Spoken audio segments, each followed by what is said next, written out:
अस्सलाम वालेकुम my social media family. उम्मीद करती हूँ कि आप सब लोग हिफ्ज़ व अमान से होंगे, खुशबाश होंगे। जैसा कि आप लोग जानते हैं, इस वक्त कश्मीर के अंदर तमाम लोगों को तशवीश है कि हालात काफ़ी ज़्यादा ख़राब हैं। वहाँ पर काफ़ी ज़्यादा गोलियाँ चली हैं, कई लोगों की डेथ्स हो गई हैं। असल मामलात क्या हैं, असल अंदर की बात क्या है, इसके अंदर इंडियन एजेंसीज़ जो हैं, खुफिया एजेंसीज़, उनका भी हाथ है। लेकिन उससे भी ज़्यादा हैरानकुन बात यह है कि उन खुफिया एजेंसीज़ के ट्वीट्स को, जो कि भारत के अंदर आपको पता चल रहा है, आपको पता है कि शुरू से लेके पाकिस्तान का इंडिया के साथ तनाज़ा है जी कश्मीर के ऊपर, कश्मीर के साथ जो डिस्प्यूट है उसके बारे में आप लोग जानते हैं। और आप लोग ये भी जानते हैं कि इमरान खान वो वाहिद शख्सियत है जिन्होंने ट्रंप के दौर में कश्मीर का सौदा किया था। अब मामलात इस हद तक पहुंच गए हैं कि खुदा न खास्ता पीटीआई की तरफ से कुछ इस तरह की ट्वीट सामने आ रही हैं जिसमें यह कहा जा रहा है कि खुदा न खास्ता पाकिस्तान टूट रहा है, कश्मीर के अंदर इंडिया के झंडे गाड़ दिए गए हैं और जो भारत है उसने बाकी का जो पाकिस्तान का आज़ाद कश्मीर है उसके ऊपर भी कब्जा कर लिया है। भारत के जो न्यूज़ चैनल्स हैं वो ये बता रहे हैं कि सर्जिकल स्ट्राइक के ज़रिए से उन्होंने पाकिस्तान का जो हिस्सा है कश्मीर का उसके ऊपर कब्जा कर लिया है। और हैरत अंगेज़ तौर पे उसको पीटीआई के जो ऑफिशियल अकाउंट्स हैं वो ट्वीट करते दिखाई दे रहे हैं। अब ये सारा मामला क्या है, असल कहानी क्या है, वो मैं आपके सामने रखती हूँ। आज मैं आपको थोड़ी सी डिटेल बता दूं, उसके बाद मैंने आपको कुछ इस तरह के सबूत दिखाने हैं जो नाकाबिल तरदीद सबूत हैं। और वो सबूत अगर देखे बिना ही आपने ये व्लॉग कंप्लीट ना देखा और वो देखे बिना ही आपने वीडियो को स्किप कर दिया तो समझ लीजिए कि आप तक सही इन्फॉर्मेशन नहीं पहुंचेगी। पहले ज़रा मामला देख लेते हैं कि आज़ाद कश्मीर में एग्जैक्टली कशीदगी हुई क्यों है और एक्शन कमेटीज़ के मुतालबात जो हैं वो हैं क्या, मामलात असल में हैं क्या। सबसे पहले तो आपको ये बता दूं कि एक्शन कमेटी की एहतजाजी काल के पेश नज़र 10 और 11 मई को तालीमी इदारों में 2 दिन की तातील का ऐलान कर दिया गया है क्योंकि हालात बहुत ख़राब हैं, कॉलेज स्कूल्स को बंद कर दिया गया है। जबकि पुलिस ने दफ़ा 144 को वहाँ पर नाफिज कर दिया है और अमन व अमान की सूरत हाल जो है उसको ठीक रखने के लिए दफ़ा 144 जो है वो नाफिज की गई है। उसके अलावा पुलिस ने वहाँ पर अपने लोगों को मना कर दिया है कि खुलेआम जो है वो आपने टोलियों के बगैर बाहर नहीं निकलना है। इसके अलावा कश्मीर के हालात इस वक्त इतने ख़राब हैं कि वहाँ पर इंस्पेक्टर जनरल पुलिस ने आज़ाद कश्मीर के अंदर इंतशार फैलाने का जो सबब करार दिया है वो भारतीय एजेंसियों के मुलव्विस होने को, इसको उन्होंने जिम्मेदार करार दिया है। जुमेरात को हुकूमत की तरफ से एक नोटिफिकेशन जारी किया गया था जिसमें कहा गया था कि जम्मू कश्मीर जॉइंट अवामी एक्शन कमेटी के एहतजाज के दौरान 10 और 11 मई को तमाम स्कूल्स, कॉलेजेस एंड अकेडमीज़ को आम तातील होगी। किसी को तब पता भी नहीं था कि इस तरह से खुदा न खास्ता जो है वो खून खराबा भी होगा। नोटिफिकेशन के अंदर ये कहा गया कि आज़ाद कश्मीर में तालीमी इदारे 2 रोज़ के लिए लगातार बंद रहेंगे ताकि अवामी एक्शन कमेटी के एहतजाजी कॉल के बायस जो है वो मुमकिना तौर पर कशीदगी के दौरान कोई नाखुशगवार सूरत हाल पेश ना आए।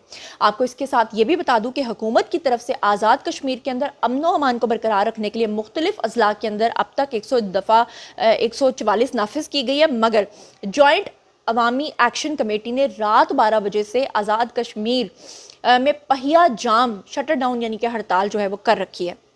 हुकूमत की तरफ से ज़िला मुजफ्फराबाद, ज़िला मीरपुर, कोटली, भिम्बर, पुंछ, हवेली, सधनोती और नीलम और ज़िला जेलम वैली के अंदर 10 दिन के लिए दफ़ा 144 जो है वो नाफिज किया क्योंकि वहाँ पर हालात ज़्यादा कशीदा बताए जा रहे हैं। आपको इसके साथ ये बता दूं कि दारुल हुकूमत मुजफ्फराबाद की चौकों, चौराहों, सड़कों और बाज़ारों में पुलिस का गश्त बढ़ा दिया गया है। दूसरी तरफ आपको बता दूं कि जॉइंट अवामी एक्शन कमेटी की कॉल से पहले ही अवाम ने एक्शन कमेटी के रहनुमाओं के खिलाफ क्रैकडाउन शुरू कर दिया, जिसके तहत जो है वो डडियाल समेत मुतादिद शहरों के अंदर अवामी एक्शन कमेटी के रहनुमाओं को गिरफ्तार भी कर लिया गया है। इसके साथ ही मैं आपको ये बताऊं कि आज़ाद कश्मीर के अंदर ये जो कशीदगी हो रही है, ये जो खून खराबा हो रहा है, इसके अंदर भारतीय एजेंसियों का क्या रोल है वो मैं आपके सामने रखती हूँ। इंस्पेक्टर जनरल पुलिस यानी कि आईजी आज़ाद कश्मीर सुहेल हबीब, उनका नाम है, पूरा नाम है जी सुहेल हबीब ताजिक, उन्होंने बताया है कि पुलिस ने कुछ ऐसे ग्रुप्स पकड़े हैं जिनमें 25-25 लोगों का टोला बना के ये सारे ऑपरेशंस किए जा रहे थे। 25-25 लोगों का मॉब बनाया गया था। उन लोगों के बारे में इंकशाफ हुआ है कि वो अमन व अमान की सूरत हाल ख़राब करने के लिए मुलव्विस भी हैं और उनको ख़ास तौर पे स्पेशली टास्क दिया गया है। इसके अलावा आपको बता दूं कि वो जो लोग पकड़े गए हैं 25-25, उन्होंने اسپیشلی طور پہ اس چیز کا انکشاف کیا ہے کہ وہ بھارتی پے رول کے اوپر یہ سب کام کر رہے ہیں. یہاں پر آپ کو یہ بھی بتا دوں کہ سہیل حبیب تاجک جو ہیں انہوں نے بتایا کہ اس وقت آزاد کشمیر میں لوگ ہٹ لسٹ کے اوپر ہیں تاکہ وہاں پر عام عوام کو مار کے وہاں پہ خون خرابہ کرا کے وہاں پہ حالات کو خراب کیا جائے اور تاکہ وہاں پر فسادات اور جلاؤ گھراؤ اور قتل اور ٹارگٹ کلنگ جو ہے وہ اپنے عروج پہ پہنچ جائے اور خدا نخواستہ پاکستان کے اندر حالات کو اس نہج پر لے جایا جائے. آپ لوگ جانتے ہیں کہ یہ ساری توجہ ہٹانے کی کوشش، آپ لوگ جانتے ہیں کہ اس وقت سعودی عرب پاکستان کے اندر سرمایہ کاری کر رہا ہے، آپ لوگ جانتے ہیں کہ سی پیک دوبارہ سے شروع ہونے جا رہا ہے، آپ لوگ جانتے ہیں کہ پاکستان معاشی ترقی کی ڈگر پہ نکل پڑا ہے اور اسی کو سبوتاج کرنے کے لیے یہ ساری ناکام کوششیں جو ہیں وہ کی جا رہی ہیں. اس کے علاوہ جو وہاں کے آئی جی ہیں انہوں نے یہ بتایا ہے کہ آزاد کشمیر میں 7,500 پولیس اہلکار تعینات کر دیے گئے ہیں اضافی، اور عوامی ایکشن کے احتجاج کے دوران امن و امان کی بحالی کے لیے 5,500 پولیس اہلکار جو ہیں وہ تعینات کر دیے گئے ہیں.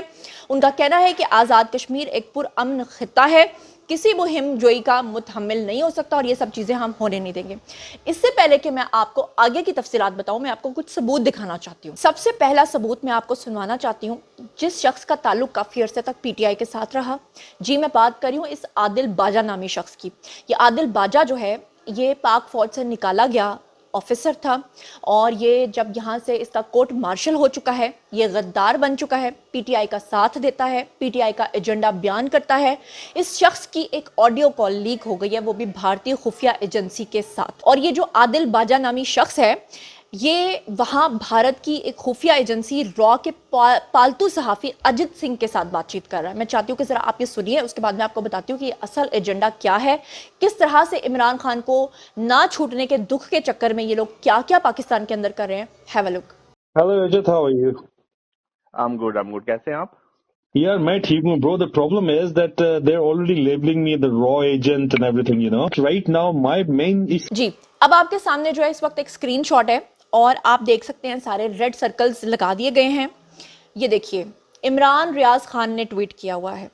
اس کے بعد آپ دیکھیے یہ فرنٹ لائن فورس، یہ کس کا اکاؤنٹ ہے؟ یہ بھارت کا اکاؤنٹ ہے اور اس کو ٹویٹ اپنے پاس کون کر رہا ہے؟ عمران ریاض خان جیسا غدار. اس کے بعد آپ دیکھیے ایک اور سرکل آپ کو نظر آ رہا ہے، میرا ایڈمن آپ کو بڑا کر کے یہ دکھائے گا، یہ اکاؤنٹ کس کا ہے؟ فلک جاوید خان کا.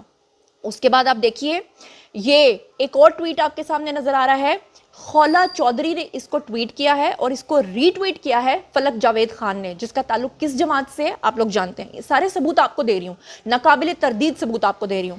یہ احمد فرحاد نے ٹویٹ کیا ہوا ہے اور نیچے لکھتا ہے اور ویڈیو اصلی ہے، وائس اوور کا سب کو معلوم ہے کہ ایڈیٹڈ ہے. سمجھ آ گئی آپ کو کہانی کی کہ یہ کس طرح سے اصل حقائق کو توڑ مروڑ کے آپ لوگ کے سامنے پیش کر رہے ہیں تاکہ عام پاکستان کے عوام کو جو ہے یہ بیوقوف بنا سکیں، بالکل ویسا جیسے انہوں نے 9 مئی کے دن کیا تھا. یہ 9 مئی کی تاریخ کو دہرا کے سمجھ رہے ہیں کہ اس طرح کی حرکتیں کر کے خدا نہ خواستہ یہ پاکستان کو توڑ لیں گے. یہ سلمان درانی کا اکاؤنٹ آپ کے سامنے ہے اور نیچے وہ لکھتا ہے جہاں پر میں نے سرکل کیا ہوا ہے، وہ کہتا ہے کم چک کے رکھیں ویلڈن، یعنی کہ بھارتی خفیہ ایجنسیوں کے لوگ پاکستان کے اندر 25 لوگوں کے ٹولے بنا کر ان کو سپانسر کر رہے ہیں تاکہ کشمیر کے حالات کو خراب کیا جائے، خون ریزی کی جائے، وہاں پہ قتل و غارت کیا جائے اور وہاں پر دفعہ 144 نافذ کرنے کے بعد حالات کو پولیس کی طرف سے کنٹرول کرنے کی کوشش کی جا رہی ہے. اور آپ دیکھیے کہ بھارتی اکاؤنٹس تو اس کو ٹویٹ کر رہے ہیں اور پی ٹی آئی کے اکاؤنٹس اس کو ری ٹویٹ کر رہے ہیں.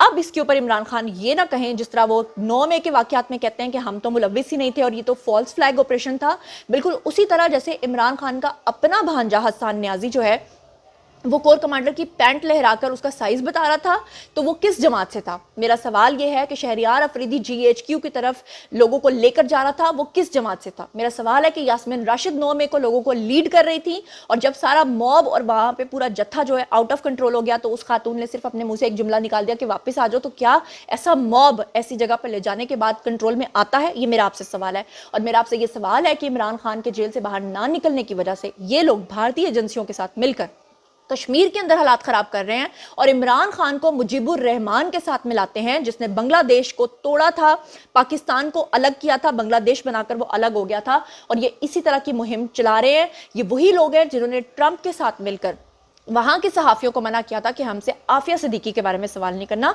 और ये वही गद्दार हैं जिन्होंने कश्मीर को बेचा था। अब मैं आपको कुछ और चीज़ें दिखाती हूँ। देखिए स्क्रीन के ऊपर आपको इमरान रियाज खान जैसा गद्दार जो पाकिस्तान को रोज़ बेचता है और उसका पैसा खा के अपने फार्म हाउसेस बनाता है, शर्म से डूब मरना चाहिए इस शख्स को। ऊपर लिखता है ट्वीट के नीचे, उस्मान खान ने ट्वीट किया है और लिखा है कि अब यही देखना बाकी रह गया था, और ऊपर ये इमरान रियाज खान लिखता है अफसोसनाक। आप लोग जानते हैं कि ये इंतशारी टोला दोबारा से एक्टिव हो गया है और कश्मीर में सिविल हुकूमत और अवामी एक्शन कमेटी नाम की एक जमात है, जैसे कि मैं आपको बता चुकी हूँ कि उनके दरमियान कुछ तनाज़ात चल रहे हैं जिनको ये इंतशारी टोला जो है वो कैश करवाने की कोशिश कर रहा है। और दूसरा ये तनाज़ा है कि हुकूमत और अवाम के दरमियान में ये बारीक कार्रवाई डाल के वहाँ पर कत्लो गारत करवाना चाहते हैं। और ये जो वीडियो जिसके ऊपर इमरान रियाज खान ने आपको ऊपर लिख कर बताया है कि अफसोसनाक, ये वीडियो भी पुराना है, ये वीडियो 2022 का है, और इसको अब लगाकर ये गीला तीतर पाकिस्तान के अंदर दोबारा से इंतशार फैलाना चाह रहा है। और मैं आपको बता दूं, ये वही इमरान रियाज खान है जिसको जब अरेस्ट किया गया था और वहाँ पर ये भी कुक्कड़ खा के आया देसी किस्म के, उस वक्त पीटीआई के लोगों ने कहा था कि इमरान रियाज खान की जबान काट दी गई है। काश ये सच होता ताकि अपने ही मुल्क के खिलाफ जहर ना उगलता। जैसा कि आप लोग जानते हैं कि पीटीआई के बारे में DGISPR ने अभी 2 दिन पहले ब्रीफिंग दी है। हमारे आर्मी चीफ ने साफ तौर पे कहा है कि इंतशारी टोले के साथ, खास तौर पे जिन लोगों ने 9 मई का प्लान किया था, किसी किस्म की कोई डील नहीं होगी, किसी किस्म की कोई ढील नहीं होगी अनटिल के ये लोग पूरी कौम के सामने आकर माफ़ी ना मांगें। फिर भी फौज ने इनको बड़ी बात है कि ये बात कर दी कि अगर आप माफ़ी मांगते हैं और अपने किए पर शर्मिंदा हैं तो शायद हम सोचेंगे। मगर उसके ऊपर पीटीआई का ये ऑफिशियल अकाउंट आप लोग देख रहे हैं, उन्होंने क्या लिखा है, क्या उन्होंने जहर उगला है, आपके सामने रखती हूँ। कहते हैं कि आज भी वक्त है कि मुल्क को 2 लख्त करने पर कौम से माफ़ी मांगे। ये कौन कह रही है? ये पीटीआई कह रही है पाकिस्तान के टूटने के ऊपर पाक फौज को। माज़रत चाहती हूँ कि लाइट चली गई है, लेकिन ये खबर मुझे पूरी करने दीजिए। और यहाँ पर मैं आपको बता दूँ कि ये जो पीटीआई का ऑफिशियल अकाउंट है, यहाँ पर ये कह रहे हैं कि आज भी वक्त है कि मुल्क को 2 लख्त करने पर कौम से माफ़ी मांगे। एबटाबाद कमीशन की रिपोर्ट सामने क्यों नहीं आई? आर्मी पब्लिक स्कूल एक घिनौना हादसा, 150 के करीब बच्चों को शहीद किया गया, इसका जिम्मेदार कौन है? यानी कि तमाम चीज़ों का जिम्मेदार स्टैब्लिशमेंट को धर के कह रहे हैं कि आप माफ़ी मांगें। कह रहे हैं कि रजीम चेंज ऑपरेशन बजाते खुद एक यौम स्याह है, यानी कि वो कह रहे हैं कि आपने जो इमरान खान को हटाया दरअसल वो यौम स्याह है, 9 मई को जो हमने किया वो सब जस्टिफाइड है। कह रहे हैं कि पाकिस्तान की तारीख जब लिखी जाएगी तो इसको यौम स्याह लिखा जाएगा। कोई पाकिस्तान तहरीक इंसाफ से माफ़ी का तलबगार नहीं होगा। पाकिस्तान के 3 वज़रा आज़म को कत्ल किया गया, इस वक्त के हुक्मरानों ने माफ़ी मांगी और उसके जिम्मेदारान सामने आए? Question mark. ये सब कुछ किसने कहा है? रऊफ हसन ने कहा है, तो जो कि सेक्रेटरी इंफॉर्मेशन हैं पीटीआई के। इसके अलावा आपको मैं ये बता दूं कि ये गद्दार जो हैं, इनके तमाम सबूत मैंने आपके सामने रख दिए हैं। और आप हैरत अंगेज तौर पे ये बात देखिए कि ये इंतशारी टोला जो पीटीआई का है, मैं बार बार इनको टारगेट इसलिए कर रही हूँ क्योंकि भारत ने तो ये सब कुछ पाकिस्तान के खिलाफ करना ही है, उनका तो काम है जी, वो तो हमारे दुश्मन है। लेकिन अफसोस की बात यह है कि जो अपने सोशल मीडिया इन्फ्लुएंसर्स बैठे हुए हैं और बैठकर पाकिस्तान के खिलाफ बकवास कर रहे हैं, पाकिस्तान के खिलाफ हर्जा सराई कर रहे हैं, क्या इनके साथ भी वो सलूक नहीं होना चाहिए दहशत गर्दों के साथ होता है? वहां पर इंस्पेक्टर अदनान जो स्क्रीन पे आपको नजर भी आ रहे होंगे, उनको गोलियां मारकर शहीद कर दिया गया है, जख्मों की ताप ना लाते हुए उनकी डेथ हो गई है। और ये पीटीआई के लोग जो हैं वो उसके ऊपर भी जो है वो पाकिस्तान के को 2 लख्त करने के लिए जो है वो इस तरह की घिनौनी साजिशें कर रहे हैं। शर्म से डूब मरना चाहिए। और साथ ही साथ मैं अपने इदारों से भी नाला हूँ, मैं अपने इदारों से भी खफा हूँ जिन्होंने इनको 1 साल का टाइम दिया। 9 में दोबारा 1 साल कंप्लीट हो गया, आज तक इनको कोई सजाई नहीं मिली, जिसकी वजह से आज ये इस तरह से दंदनाते फिर रहे हैं और मजीद इस तरह की हरकतें कर रहे हैं। इसके अलावा आपको बता दूं कि भारत में इंसानी हकूक की शदीद तरीन खिलाफ वर्जियां अब शुरू हो चुकी हैं।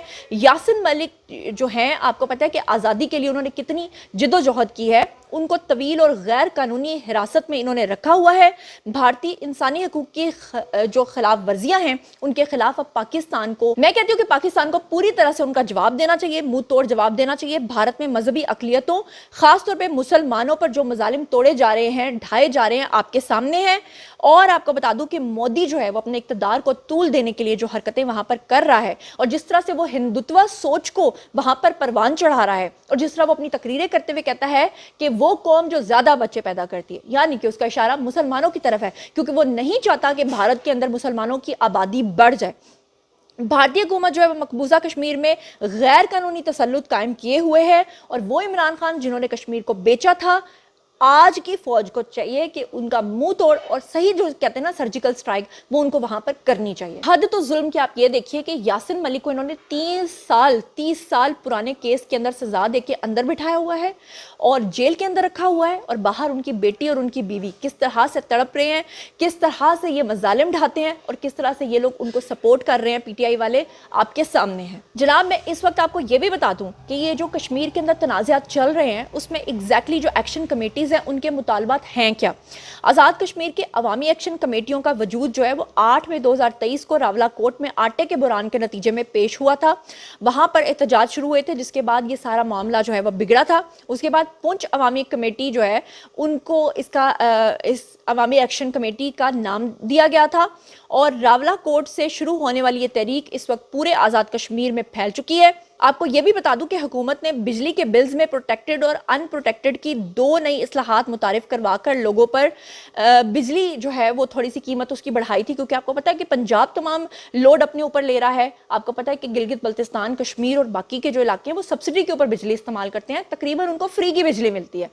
سارا لوڈ جو ہے وہ پاکستان کے باقی صوبوں کے اوپر ہے، خاص طور پہ پنجاب کے اوپر تو سب سے زیادہ لوڈ ہے، لیکن 200 یونٹ سے زیادہ بجلی استعمال کرنے والوں کو بجلی کا جو بل تھا وہ تھوڑا زیادہ آنا تھا، جس کے اوپر یہ ساری چیزیں جو ہیں یہ کی گئیں، ان کو بھڑکایا گیا کہ دیکھو جی حکومت نے یہ بلز بڑھائے ہیں، حکومت جو ہے وہ گندم کے معاملے میں بھی ایسا کر رہی ہے، تو آپ لوگ جو ہے خدا نخواستہ بھارتی ایجنسیز کے ساتھ، ظاہری بات ہے بھارتی ایجنسیز کو موقع ملا ہے سارے معاملات کے اندر جو ہے وہ آنے کا۔ اب پونچھ میں ایکشن کمیٹی نے جو ہے وہ بجلی کو بھی موضوع بحث بنا لیا، آٹے کو بھی موضوع بحث بنا لیا، اور اس کو کر کے انہوں نے وہاں پر دنگے فساد جو ہیں وہ شروع کر دیے۔ اصل معاملات جو تھے وہ یہ نہیں تھے جو میں آپ کو بتا رہی ہوں، اصل معاملات یہ تھے کہ یہ ملک کے اندر انتشار چاہ رہے تھے، لیکن جب ان کی کمیٹی سامنے آئی انہوں نے دھرنا دے کر یہ لوگ بیٹھ گئے، انہوں نے وہاں پر گولیاں برسانا شروع کر دیں۔ اس کے بعد جناب انہوں نے اپنے جو مطالبات رکھے وہ ذرا سنیے۔ ان کا کہنا یہ ہے کہ گلگت بلتستان کو جو سبسڈی دی جاتی ہے اتنی ہی سبسڈی ان کو بھی دی جائے۔ ان کا یہ کہنا ہے کہ بجلی کا ٹیرف آزاد کشمیر میں منگلا ہائیڈرو پاور پروجیکٹ کے ساتھ پیدا ہونے والی بجلی کی پیداواری لاگت کے مطابق مقرر کیا جائے۔ اچھا اب یہ دیکھیں ذرا، کہتے ہیں کہ جی حکمران طبقہ اور افسر شاہی کا خاتمہ کر دیا جائے۔ اب آپ خود سوچئے کون سا ایسا ملک ہے جہاں پر یہ ہوتا ہے؟ یہ میرا آپ سے سوال ہے۔ اچھا پھر اس کے بعد ان کا مطالبہ ہے کہ طلبہ کی جو یونینز ہوتی ہیں جو دنگے فساد کرواتی ہیں ان کے اوپر جو پابندی لگی ہوئی ہے اس کو ختم کروایا جائے۔ پھر یہ کہتے ہیں کہ کشمیر بینک کو شیڈیول کیا جائے۔ پھر یہ کہتے ہیں کہ بلدیاتی نمائندگان کو فنڈز اور اختیارات دیے جائیں۔ مطلب یہ تمام ایک لمبی لسٹ ہے، بہت لمبی لسٹ ہے۔ اصل کہانی کیا ہے وہ میں نے آپ کے سامنے رکھ دی ہے۔ باری ہے جی آپ لوگوں کی، آئی کمنٹ سیکشن میں بتائیے کہ سارے معاملات کے بارے میں آپ کیا سوچتے سمجھتے ہیں۔ جو کچھ بھی آپ سوچتے سمجھتے ہیں شیئر کیجیے، پرسنلی جواب دوں گی۔ مزید خبریں، ولاگز، انٹرویوز اور سیاسی توضیع جاننے کے لیے میرے ساتھ کنیکٹڈ رہنا ہرگز مت بھولیے گا۔ چینل کو سبسکرائب کر لیجیے گا۔ اپنا بہت خیال رکھیے گا۔ اللہ نے کے بان۔